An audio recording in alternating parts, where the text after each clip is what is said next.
Hello again, everyone. Tonight's story opens with a broken kitchen light, a borrowed sweater, and a woman who had a way of appearing precisely when everything felt just a little too heavy. Healing didn't arrive like a grand revelation. It came quietly, in small, deliberate acts of care that gathered over time and began to resemble something dangerously close to love. By the third time the kitchen light flared and died, I was balanced on a folding chair in borrowed sweatpants, gripping a butter knife like I'd been personally chosen to handle electrical disasters with zero qualifications. The bulb flashed violently, plunging the room in and out of brightness, stretching my shadow across half-unpacked boxes in wild, frantic shapes. I muttered to the empty apartment, bargaining with the universe to choose someone stronger, someone more capable. The chair wobbled beneath me. I flailed, caught the counter just in time, and the knife clattered uselessly into the sink. Darkness settled in, softened only by the diluted gold of a street lamp, filtering through the blinds. My heartbeat echoed in my ears, loud enough to feel like another broken thing in the room. I stayed frozen for a moment, breath uneven, listened to the building shift and sigh around me. Pipes ticked. A door shut somewhere below. Tires whispered over wet pavement outside. It was my first night here, 6 hours and 17 minutes in, and already the place felt like it was testing me. I climbed down carefully and reached for my phone, its glow steady and reassuring. I stared at my landlord's contact before typing a message, hesitating over every word like it mattered more than it should. I erased anything that made me sound ridiculous, then sent it anyway. The reply came almost instantly. She was already nearby. 7 minutes later, I opened the door and forgot how to speak. She stood in the dim hallway, a closed umbrella at her side and a metal toolbox in her hand. Rain clung to the shoulders of her coat. She was taller than I'd expected, composed in a way that made the narrow hallway seem smaller, like it wasn't built to hold her presence. Her features revealed themselves slowly. Strong brows, calm eyes, a softness at her mouth that contradicted the rest of her control.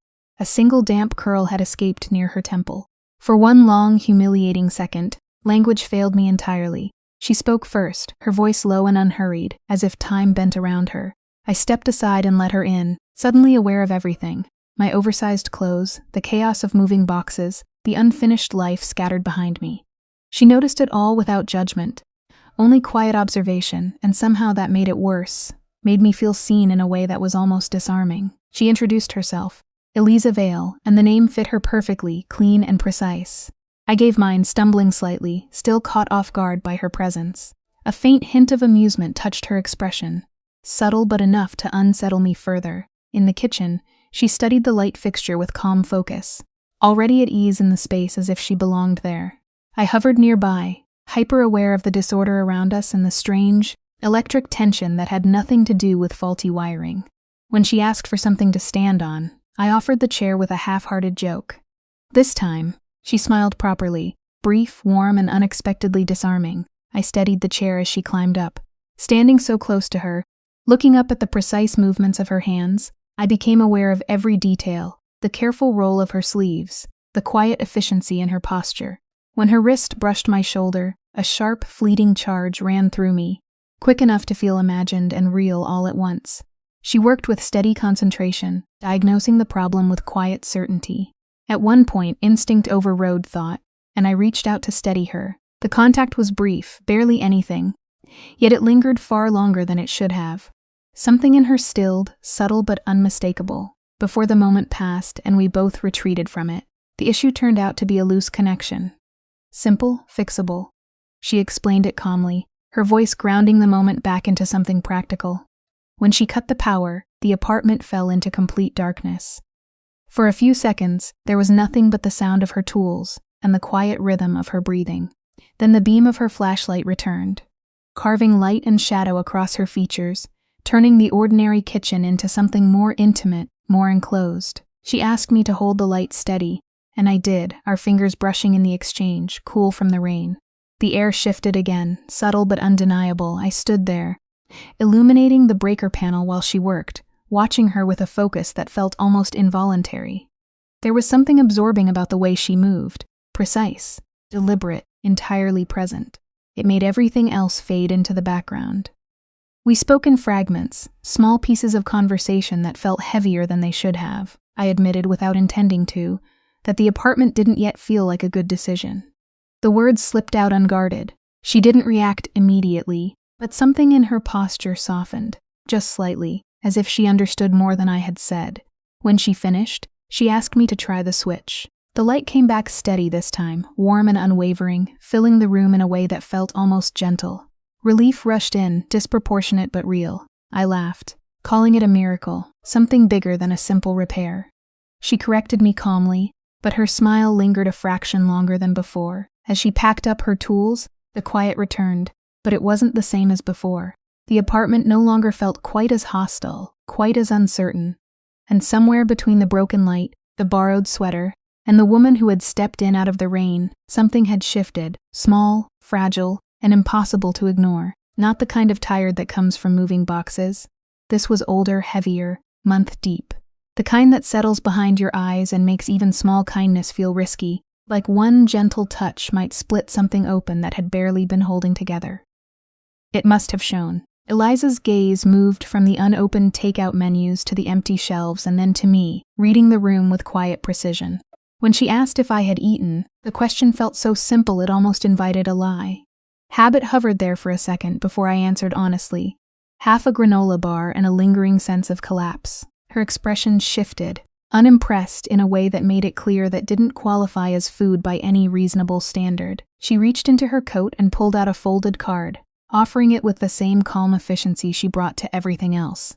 A diner nearby, open late, forgiving about odd hours, the kind of place that understood people who hadn't quite put themselves back together yet. I stared at it longer than necessary, caught off guard by the idea that she carried recommendations like this around. She corrected the assumption with quiet practicality. Emergency numbers, simply written on the back of something more human. Her handwriting was neat, deliberate, slanting just slightly. On the blank side, she had written a name and a small instruction that felt strangely intimate, like a detail meant just for me. Gratitude came easily, but honesty followed it before I could stop it, unpolished and real. Something in her expression softened when our eyes met, a brief warmth that made her feel less distant and somehow more dangerous. She spoke gently, but directly, about not needing to apologize for needing help. The words landed deeper than expected, touching something tender and long bruised. In another life, need had been treated like a flaw, something costly and inconvenient. I looked away first, still learning how to exist without that weight. At the door, she paused just long enough to leave the moment open, then welcomed me to the building like it meant something more than a formality. When the door closed behind her, the apartment felt different. Not fixed, not complete, but no longer entirely foreign. The rain against the windows sounded softer somehow. For the first time all day, the space didn't feel like the aftermath of something ending. It felt like the uncertain beginning of something unnamed, which was its own kind of unsettling. I tried to reason it away, fatigue, timing, the vulnerability of starting over. It was easy to tell myself I was projecting meaning onto small gestures. That logic lasted until morning. A paper bag hung from the doorknob, simple and unassuming. Inside, a blueberry muffin still held a trace of warmth, along with a receipt marked in the same careful handwriting. A quiet reminder, almost teasing, that breakfast had been missed. I sat down right there in the hallway, laughter catching halfway into something more fragile. It wasn't the size of the gesture that mattered. Large gestures had always come with conditions, with expectations waiting quietly behind them. This was different, small, unannounced, asking for nothing in return. That kind of care felt almost unbearable in its simplicity. I ate half the muffin standing barefoot in the kitchen, the steady light above me casting everything in a calm, golden glow. I told myself not to read too much into it, not to build meaning out of something so small. That restraint lasted exactly one day. By evening, I was back with groceries cutting into my fingers, the hallway carrying the familiar scent of old paint and someone else's dinner. As I struggled with the lock, the door across the hall opened. Eliza stepped out, composed as ever, but without the barrier of her coat this time. The sight of her, unexpectedly familiar now, disrupted something steady in me. There was an ease in the way she acknowledged my return, as if my presence had already found a place in her routine. I responded without thinking, aware a second too late that my words didn't quite land the way I intended. She noticed the groceries and stepped in without waiting for permission, taking the heavier bag with quiet certainty. The brief brush of her arm was enough to throw off my balance in a way that had nothing to do with weight. Inside, the apartment looked slightly more livable, though still far from settled. She took it in without intrusion, respecting the space even as she stood within it. I mentioned the muffin, framing it as a kind of gentle manipulation. She countered without hesitation, her tone calm and steady, turning the moment into something lighter but no less charged. I offered to repay her, instinctively trying to balance the scale. She dismissed the idea immediately, not with irritation, but with certainty. It wasn't about exchange. That clarity left me oddly unsteady, unsure how to respond to something given so freely. Conversation slipped into an easier rhythm, threaded with humor and something quieter underneath. When she laughed, fully without restraint, it caught me off guard. The sound was warmer than expected, softer around the edges, and it stayed with me longer than it should have. She shared her age without hesitation, a small detail that felt more personal than it should have. I held on to it more carefully than necessary, aware of the shift it created. When I asked, lightly, how someone became so composed, her answer carried more weight than the words themselves suggested. Experience, mistakes, repetition, something lived in beneath the surface. I didn't press. There were boundaries I didn't yet understand, and something about her made it clear they mattered. When she asked how much of my move had been my choice, the room changed again. The question was quiet, but it reached something unguarded. I answered as honestly as I could without unraveling the whole story. She didn't push for more, didn't try to reshape the truth into something easier to hold. The absence of forced comfort felt like relief. Words came more easily after that. I spoke about the past in broad strokes, about a relationship that had worn itself down slowly, methodically. She listened without interruption, her presence steady, her response simple and sincere. Rebuilding, it turned out, wasn't graceful. It was uneven, awkward, far less cinematic than expected. She pointed out what I had managed already, framing it as something real rather than something lacking. The way she said it made it land differently, like an observation instead of reassurance. Before I could respond, the bathroom fan erupted into a loud, rattling protest. I startled, the tension breaking sharply. She didn't. Instead, she accepted it like another small problem to solve, following me down the hall with quiet focus.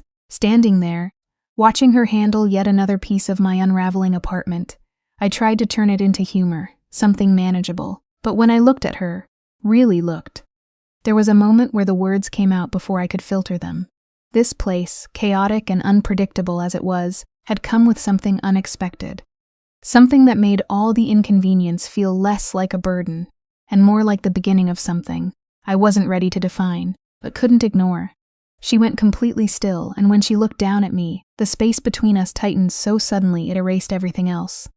The noise, the room, even the reason we were standing there in the first place. My name left her lips softer this time, lower, carrying both a warning and something that felt nothing like one. For a second, it was enough to undo me. The fan clanked violently overhead, shattering the moment before it could become anything more. She turned back to it with practiced focus while I stood there, trying to steady my breathing, trying to gather whatever part of myself had just slipped out of control. She worked quickly, clearing lint, tightening something unseen, restoring order like she always did. When she stepped down, the bathroom felt impossibly small. We moved around each other at the same time, misjudging the space just enough that her shoulder brushed mine as she passed. It was nothing, barely a touch, but it landed like something far heavier. I flipped the switch when she told me to, and the fan hummed back to life, ordinary and obedient. I called her a miracle without thinking. She dismissed it with quiet practicality, but the hint of a smile lingered, just enough to stay with me. She mentioned the building still had its quirks, that I should tell her if anything else went wrong. The words came out lightly on my end, wrapped in humor, but there was something real beneath them. A truth I hadn't meant to expose. The moment hung there, fragile and uncertain. She didn't deflect it. She didn't encourage it either. She simply held my gaze, steady and unreadable, and answered in a way that felt careful rather than distant. It left me off balance in a different way, unsure where the line actually was. When she left, the apartment felt too large, like something essential had been removed from it. I made pasta and ate it sitting on the floor, surrounded by half-built furniture and unfinished pieces of a life I hadn't figured out yet. My mind kept circling back to the sound of her voice when she said my name, the exact weight of it. There was enough clarity in me to recognize the risk forming. There was also enough loneliness to ignore it. 3 days later, the building offered another excuse. The basement flooded just past 11 at night. I found out the hard way, stepping into cold, soapy water in my socks with a basket of laundry balanced against my hip. The fluorescent lights painted everything in a harsh, unflattering glow while water spread steadily from one of the machines like a slow disaster unfolding. I didn't hesitate this time. I texted her immediately, the message sent before doubt or pride could interfere. Her reply came just as quickly. She appeared minutes later, already changed, composed in a way that felt effortless even off-duty. She took in the scene in a single glance and moved straight into action. Instructions came calmly, efficiently, and I followed them without question. Towels, shut-off valves, small coordinated movements that turned chaos into something manageable. At some point, the situation shifted from inconvenient to oddly intimate. We worked side by side, close enough to feel each other's presence, in a way that had nothing to do with proximity alone. There was a rhythm to it, an unspoken coordination that shouldn't have felt significant but did. When I slipped on the wet tile, it happened fast. 1 second I was steady, the next I wasn't, and then her hands were on me. Firm, sure, catching me before I hit the ground. The contact was immediate and grounding, but it carried something else with it, something that made everything inside me go still. We froze like that for a moment too long. Her hands stayed where they were, steady against my arms. Her voice quieter than before when she told me to take it easy. The words settled somewhere deeper than they should have. I tried to brush it off, deflect it, but she didn't miss the truth of it.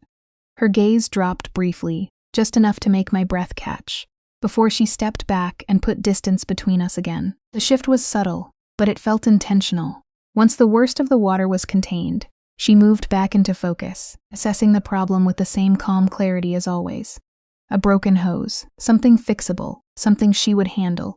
Only then did I notice the signs of effort, the damp fabric clinging to her sleeves, the slight weight in her posture that hadn't been there before. It was easy to miss, the way she carried it so cleanly, without complaint. I asked about it without thinking, about how much she handled on her own. Her answer was simple, but not entirely light. It hinted at something beneath the surface, something learned rather than chosen. The room quieted again, filled with the low hum of fluorescent lights and the scent of detergent and wet cotton. There were questions sitting at the edge of my mind, things I wanted to understand but didn't yet have the right to ask. Instead, I offered something small, tea. Nothing significant, nothing complicated, just a gesture, an attempt to meet her halfway in a way that felt human. She hesitated, just long enough for doubt to settle in me before agreeing. Back upstairs, I moved faster than necessary, straightening things that didn't need it, grounding myself in small, practical tasks. By the time she arrived, the space felt different again. Not finished, but ready in a way it hadn't been before. She looked quieter this time, less guarded in subtle ways. Damp hair, sleeves rolled back, the edges of formality softened. It made the moment feel less like an obligation and more like something chosen. We sat across from each other with cups of tea between us, steam rising into the space that had slowly become less unfamiliar. Conversation came easily at first, light and harmless, circling around safe topics. But even in that, there was something unusual. There was no careful calculation, no constant adjustment of tone or timing. For the first time in a long while, I wasn't measuring every word before it left my mouth. I wasn't trying to anticipate reactions or soften myself into something easier to hold. The absence of that effort felt almost as disorienting as everything else, and somewhere in that quiet, in the space between simple conversation and something deeper, I realized just how much of myself I had been holding back and how dangerous it felt to stop. With Eliza, I kept bracing for the moment things would shift, for the correction, the subtle withdrawal, the quiet recalibration that usually followed any stretch of ease. It never came. She moved through my apartment differently now, less like someone responsible for it, and more like someone simply present within it. She noticed the mugs, and the small observation landed with surprising weight. I admitted how much it mattered, dressing it in humor, but the truth sat just beneath it. She accepted that truth without pressing, her reaction light but attentive, as if she understood more than I was saying. We sat with tea while rain tapped softly against the windows. In the warm lamplight, her features softened, edges gentler, restraint more visible. There was something deliberate in the way she held herself, something contained so carefully it made me wonder, against all reason, what it would look like if it ever gave way. I asked about her, half joking, half not, whether she actually lived in the building or simply appeared when things started to fall apart. She answered plainly this time. First floor, garden unit. The building had come to her years ago, passed down in a way that carried more than ownership. The word inherited held its own gravity. I responded instinctively, recognizing what it often meant. She acknowledged it with a quiet steadiness, then spoke about the building in a way that shifted everything. Her family had wanted her to let it go, to turn it into something more profitable, more efficient, but her aunt had loved it differently, personally, imperfectly. With a kind of attention that didn't translate into numbers, staying hadn't been about practicality.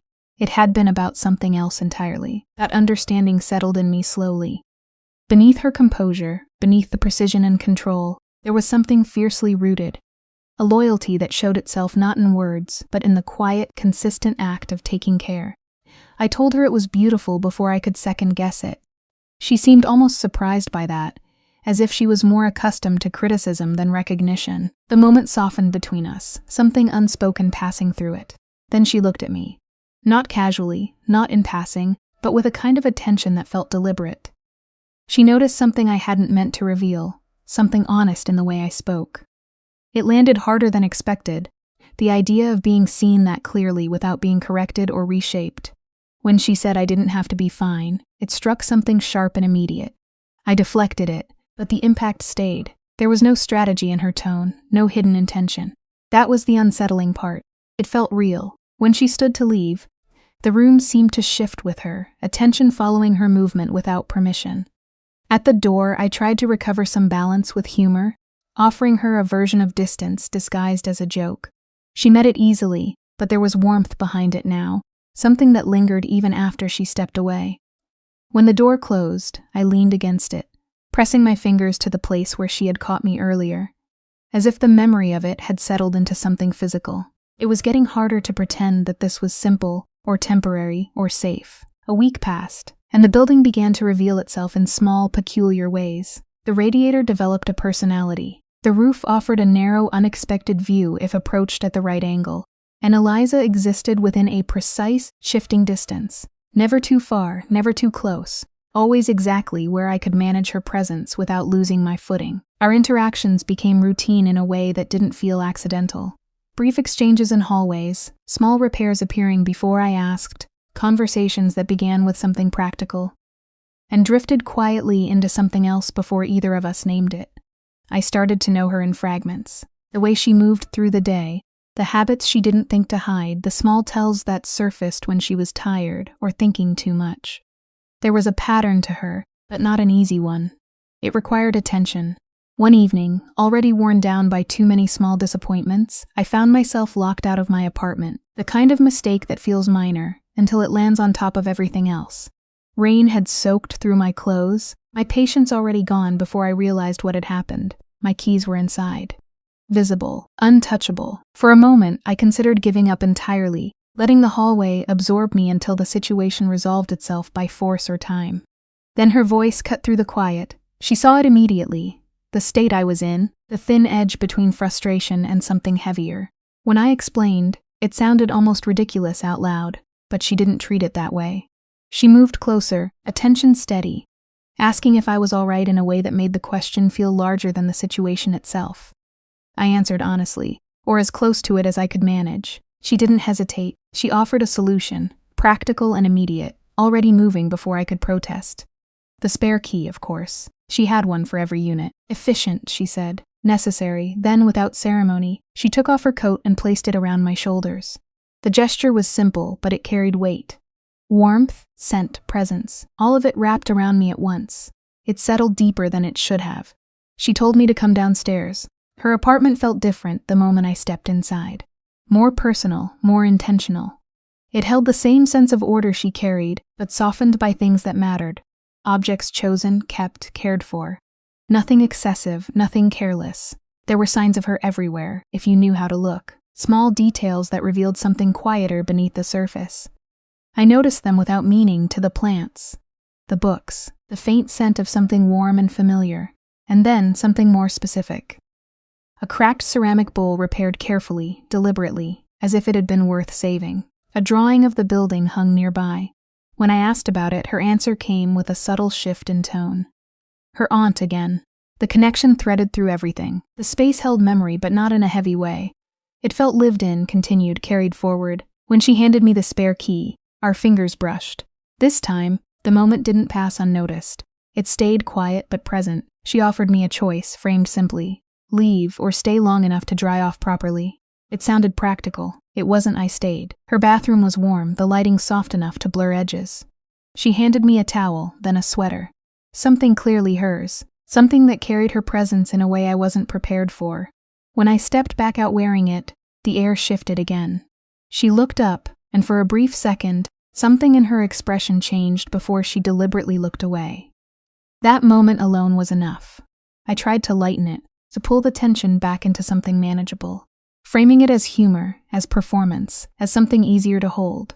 But even as I said it, I could feel the truth beneath it. This wasn't a scene, it was something else entirely, unfolding in small, quiet ways I no longer knew how to control. I could get bangs, nothing matters. Eliza let out a quiet laugh into the steam rising from the pot, the sound low and brief, like she hadn't meant to share it. She said people in crisis shouldn't be trusted with scissors, that it should probably be written into the lease somewhere, and the ease of it settled something restless in me. She set a bowl in front of me and leaned back against the counter, while I took the first bite. The soup was warm and layered, tomato and white bean softened with rosemary, richer than anything I'd had in days. It landed deeper than food usually did, grounding in a way I hadn't expected. I closed my eyes for a second, half joking about abandoning everything for it, but the relief behind it was real. She watched me for a moment, not intensely, not uncomfortably, but with a kind of quiet attention that felt deliberate. It wasn't hunger or curiosity, it was presence, the kind that noticed, that cared whether something reached you or not. It made the air shift slightly, enough that I lowered the spoon just to break it. I told her she didn't have to hover. She answered simply, without defensiveness, without retreat. She was there because she wanted to be. That was still unfamiliar enough to feel disarming. When she asked about my day, I hesitated, staring into the bowl, feeling the edges of my usual defenses, deciding whether to stay intact. The sweater she had given me hung loose around my hands, a quiet reminder of where I was. Eventually, the truth surfaced in fragments. An email, something small on the surface but heavier underneath. The story sounded ridiculous when spoken out loud, reduced to objects and timing, but she heard what sat beneath it. She didn't dismiss it. She didn't fix it.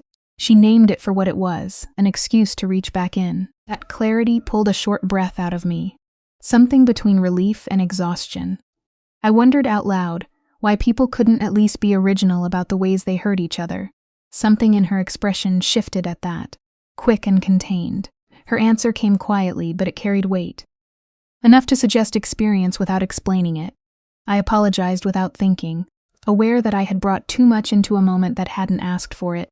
She brushed it aside gently, not as something misplaced, but as something allowed. That permission landed harder than comfort ever had. I tried to soften it with humor, to redirect the intensity into something manageable, but the air between us had already changed. The space felt smaller, more defined. The details sharpened. The light, the warmth of the room, the quiet fact that I was wearing her clothes while she stood a few feet away, fully aware of what that meant. I asked about her, partly to shift the focus, partly because the question had already taken hold. Her answer came slower this time, more measured. She spoke about someone who had shaped her understanding of restraint, who had framed limitation as maturity until it became something she lived inside without question. The admission landed heavily, unexpected in its openness. It changed the room again, deepening something that had been hovering just beneath the surface. She seemed to realize it a second too late. A subtle shift, a tightening at the edge of her composure. She told me I should go upstairs before she said anything more. It wasn't distance exactly. It was awareness. I stood anyway, pulled forward by something I didn't fully understand. Up close, the control she carried showed its seams. Fatigue, history, something carefully managed but not absent. When she spoke again, it was quieter, more honest than before. She admitted uncertainty, not about the situation, but about herself within it. That was the moment everything sharpened. The space between us felt tangible, something that could be crossed if either of us chose to. The possibility sat there, immediate and undeniable, carrying a kind of gravity that made everything else fall away. It wasn't abstract anymore, it was real. Then the world intruded. A sudden noise from above, something ordinary and grounding. The tension fractured just enough for her to step back, to return to something steadier. She handed me the key. Our fingers brushed, lingering just slightly longer than necessary. On my way out, I thanked her, and this time the meaning was clear. Not for the food or the help, but for something less definable and far more significant. She understood without needing it explained. Upstairs, my apartment felt different again. Not empty, not unfinished, but altered by the knowledge of what existed just below it. The warmth, the conversation, the quiet admission that something between us wasn't simple anymore. That was the night it stopped being manageable. The days that followed filled themselves in small, unexpected ways. Repairs, conversations, shared spaces that felt increasingly less accidental. One afternoon, I found her repainting a damaged section of wall in the hallway, completely absorbed in the task. The sight of her, focused, practical, entirely at ease, carried its own kind of distraction. I offered coffee. She accepted. The exchange was small, but it lingered in the details. The brush of fingertips, the shared quiet of the hallway, the way the moment seemed to settle into something worth holding on to. We ended up back in my apartment, working side by side. Measuring, adjusting, debating the alignment of something simple enough to matter more than it should have. The closeness shifted again, subtle but undeniable.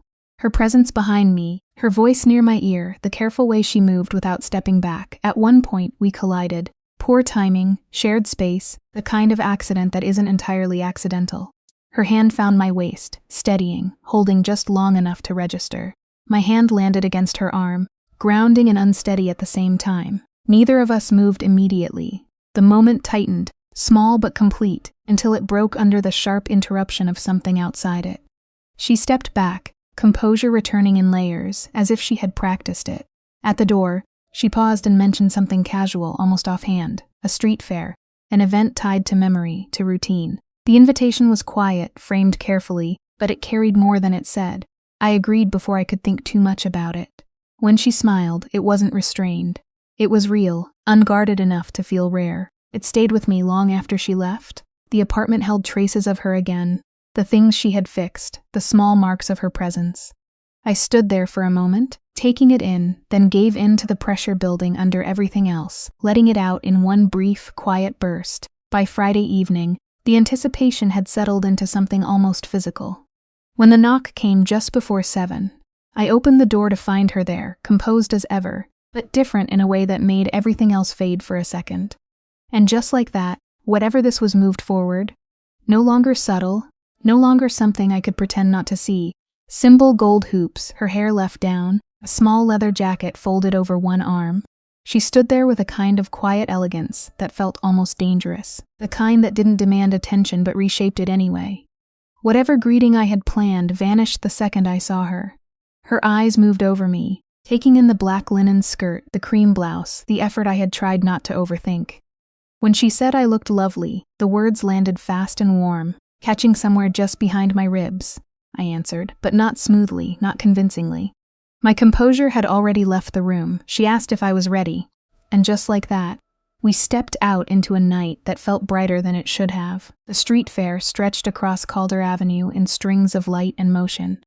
Music drifting through the air, the scent of fried food and sugar mixing with the dampness left behind by rain. For a while, the world came in fragments. Color, sound, the occasional brush of her shoulder beside mine.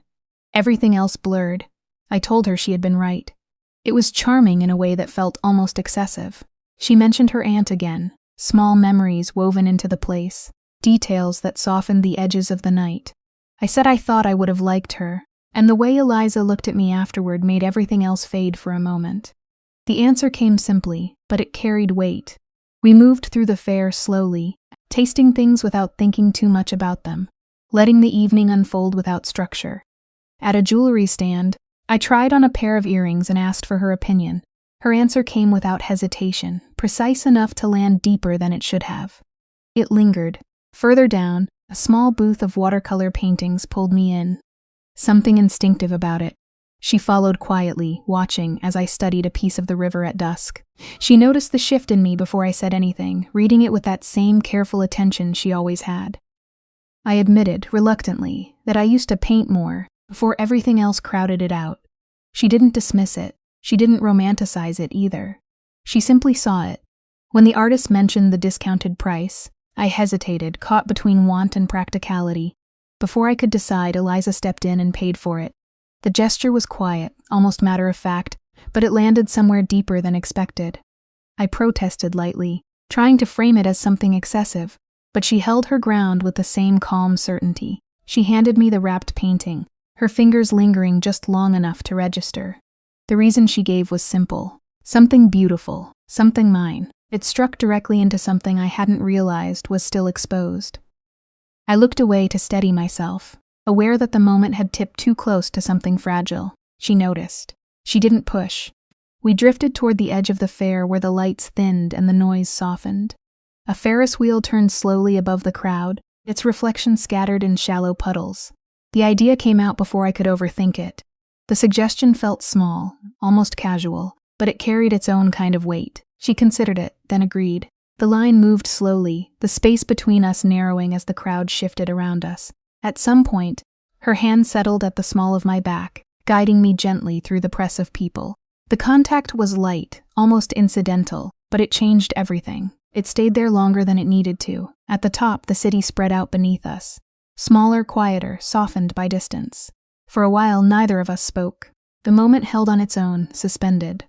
I made a comment about perspective, about how everything looked different from above. She answered simply, but there was something underneath it.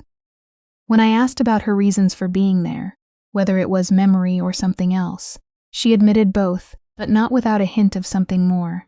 The conversation shifted, deepened. She spoke about not choosing enough things simply because they felt alive. The honesty of it settled into the space between us, steady and unguarded. I didn't push further. The courage it had taken to say even that much was clear. Instead, I told her what felt true. She held my gaze for a long moment, something unreadable passing through her expression. Then the world narrowed. Her eyes dropped to my mouth, and everything else, the lights, the sound, the movement of the city, fell away. The moment stretched, fragile and electric, balanced on the edge of something irreversible. Then the ride shifted, pulling us back into motion before either of us could decide what came next. Afterward, we moved through the fair again, quieter now. The silence between us wasn't empty. It held something unspoken but understood, near a stall. I got distracted for just a second. Long enough for the crowd to shift and separate us. It shouldn't have mattered. It was only a few steps, a temporary disruption. But the absence hit faster than expected. I turned, searching, the noise around me suddenly too loud, too full. For a brief moment she was simply gone. Panic arrived without permission. Then her hand closed around my wrist, steady and certain. I turned quickly, relief hitting just as sharply as the fear had. She looked different, more open, more affected than I had seen her before. She said she had been looking for me, and the simplicity of it carried more than the words alone. I admitted the same. Her grip shifted, sliding from my wrist into my hand. It was a small movement, practical on the surface, but it settled into something far more significant. She told me to stay close, and this time, neither of us pretended it was only about the crowd. We walked like that for a while, hands joined, the connection grounding and impossible to ignore. Every nerve felt sharpened, aware of the smallest shift between us. At the quieter edge of the fair, near the river, she stopped. Lanterns cast soft light around us, the air cooler, calmer. She apologized, though there was nothing to apologize for. Her thumb moved lightly against my hand, an unconscious gesture that carried more than intention. I could have deflected it, turned it into something lighter, something easier to manage. I didn't. I admitted the truth instead, that for a moment, losing her in the crowd had felt like something more than inconvenience. She studied my face, searching for something in it, something real. And in that quiet space, with the city fading behind us and her hand still holding mine, everything narrowed again to that single undeniable fact. This was no longer something small. She went very still, and then she looked down at me in a way that tightened the space between us until everything else faded. The moment held, fragile and sharp, before the fan clanked violently and broke it apart. She turned back to her work while I stood there, pulse loud in my throat, watching her fix something simple with steady hands. When she stepped past me, her shoulder brushed mine. Brief, accidental, and somehow enormous, the fan came back to life, ordinary and obedient, as if nothing had shifted at all. We exchanged light words, jokes dressed as distance, but something underneath had already changed. When she left, the apartment felt too large, too quiet, like it had lost a center I hadn't realized it had. Days passed, and small disasters kept pulling her back into my orbit. Flooded machines, broken fixtures, excuses disguised as necessity. Each time we worked side by side, speaking in practical tones that carried something softer beneath them. Every glance lingered a fraction too long. Every accidental touch carried weight neither of us named. Tea turned into conversation. Conversation turned into something steadier, something dangerous in its ease. Around her, I stopped measuring every word. I stopped bracing for correction that never came. She listened without calculation, spoke without performance, and left space for me to exist without shrinking. I learned her in fragments, her habits, her quiet discipline, the way care shaped everything she did. She carried responsibility like a second skin, worn so naturally it almost disappeared. Beneath it was something fierce and loyal, something that chose to stay when leaving would have been easier. We moved through shared spaces like gravity had quietly shifted. Hallways, stairwells, kitchens, every place held the echo of something unfinished. The distance between us was never quite right, always either too close or not enough. The night of the fair stretched everything thinner. Lights, music, crowds pressing us together, until the world blurred into sensation. Her hand at my back changed the rhythm of my breathing. Her voice softened in ways that felt like trust. At the top of the Ferris wheel, suspended above the city, the moment hovered, one breath away from becoming something irreversible. It didn't happen. It almost did. After that, silence carried more than words ever could. Every look, every pause, every near touch built something neither of us dared to name out loud. Until it slipped, until truth edged too close to the surface. In a narrow hallway with tired eyes and steady hands, she admitted what restraint had been costing her. The distance between us collapsed into something electric and fragile. For one suspended second, everything aligned, then it broke. Work, timing, caution. Whatever name it needed, it stepped in and pulled her back. The space returned, precise and deliberate, as if nothing had almost happened at all. The absence of it settled heavier than the moment itself. By morning, everything felt altered. The apartment, the air, the way memory clung to ordinary objects. What had been possibility turned into uncertainty, and uncertainty into something harder to hold. Later, seeing her with someone else, someone who belonged to her past, someone who stood too easily in her space, shifted everything again. The version of her that had existed between us disappeared behind something cooler, something contained. I became just a name, a unit number, a tenant. The difference cut deeper than it should have. When she came to explain, the words existed, but so did everything unsaid. History, hesitation, choices not yet made. Nothing was clear enough to stand on, only enough to unsettle. The truth settled in quietly and completely. This was no longer simple. Not a passing attraction, not a harmless closeness. It had grown into something unstable, something that asked for more than either of us had decided to give. And standing there, with everything unresolved and too close to ignore, the only thing left was the realization of exactly where I was. Not safe, not certain. Just caught in the space between wanting and walking away, with no clear direction out. Eliza went very still, and the words hung between us. Wild, irreversible, impossible to take back. Heat climbed up my throat as I realized how much I had just exposed. She spoke softly, not rejecting, not retreating, but something in between. The truth landed harder than silence ever could.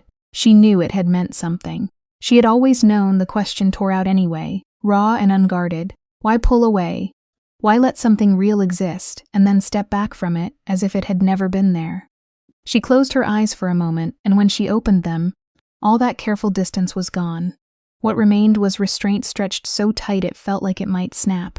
Her reasons came one after another, steady and undeniable. Age, timing, responsibility. The fragile state of a life still rebuilding.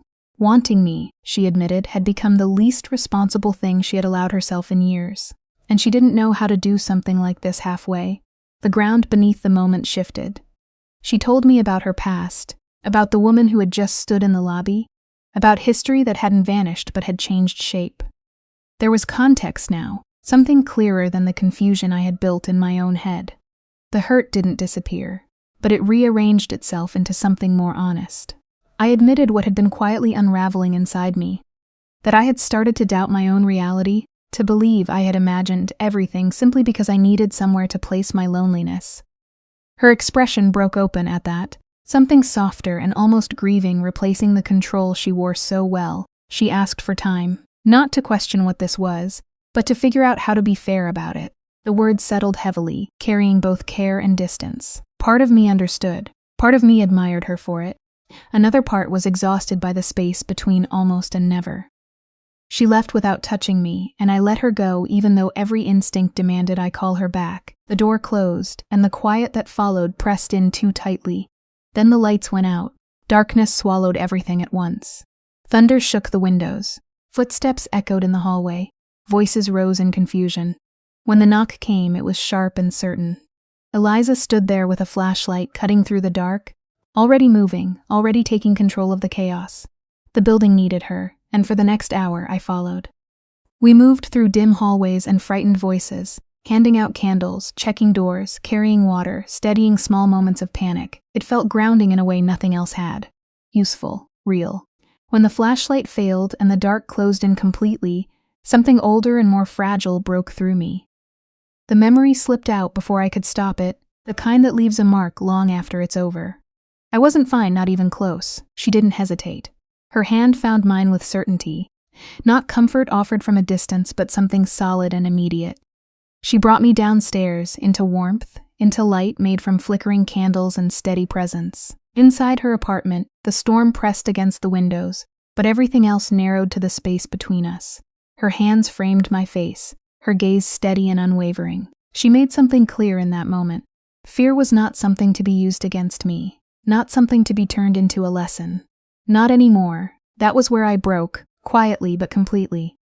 She pulled me into her without hesitation, holding me as if the decision had already been made somewhere deeper than words. The careful balance she had been maintaining gave way to something simpler, something truer. The apology slipped out, but it didn't belong anymore. She answered it with certainty, with a kind of clarity that cut through everything else. I was not confusion to her, not complication. I was the clearest thing she had felt in years. The kiss followed as naturally as breath. It began uncertain, shaped by everything we had held back, and then it settled into something steady and undeniable. All that restraint softened, turned into something warm instead of sharp. When it ended, the world felt quieter, as if something had finally aligned. She said she wasn't selling the building, and the weight of that choice settled into me with unexpected force. This place, this connection, this moment, it wasn't temporary in the way I had feared. The future shifted in that single decision. If I ever left, it would not be because of uncertainty or fear. It would be because we chose something else together. I chose to stay. The night stretched gently after that. We sat wrapped in quiet and candlelight, talking about everything we had avoided, everything we had almost said. The storm faded, the city softened, and time lost its urgency. Sleep came slowly, naturally, with my head resting against her heartbeat and her arms still around me. When morning finally arrived, it didn't feel like the start of something new so much as the arrival of something that had been building all along. Light filtered in, soft and certain. She looked at me with a kind of calm I had spent years believing wasn't meant for me. And for the first time in a long while, nothing felt uncertain anymore.